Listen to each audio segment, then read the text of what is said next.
রমজান মাসে 5 ধরনের ব্যক্তি আছে এমন যারা রোজা রাখবে ঠিকই, তবে তাদের রোজার কোনো দাম থাকবে না, মূল্য থাকবে না। এই কোয়ালিটির লোক যারা আছে তাদের কি সাবধান হওয়ার দরকারটা আছে না নাই?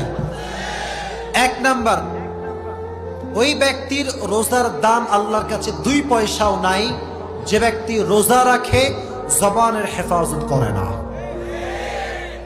অনেক লোক দেখবেন রোজা রেখে চায়ের দোকানে বসে বসে বদনাম করে,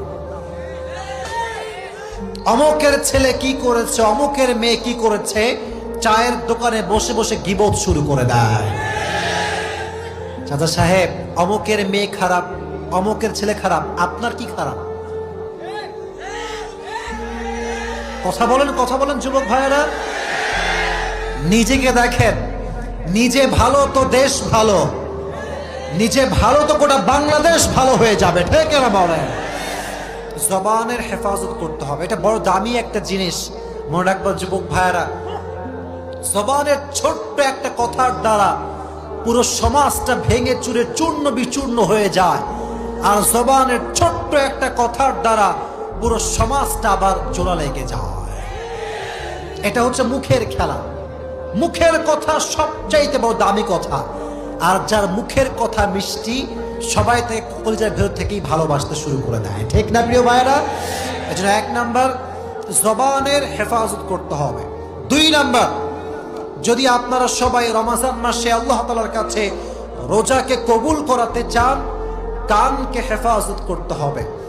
অনেক যুবক আছে দেখবেন রমজান মাস আসে ঠিকই, কিন্তু কানে হেডফোন লাগিয়ে গান শুরু করে দেয়।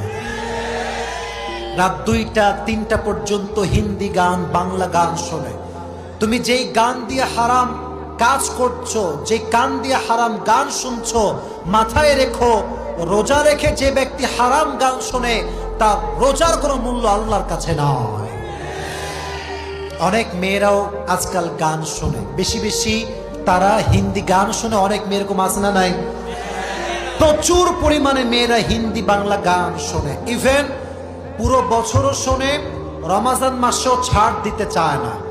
মনে রাখবেন, গান যে শোনে, এই গান আল গিনা ওয়া ইউমবিতুন নিফাক ফিল কলব, গানটা মানুষের অন্তরে নেফাক তৈরি করে। আর যে গান শোনে রমজান মাসে রোজা রেখে, তার কানের রোজাটা নষ্ট হয়ে যায়, ঠিক না বল?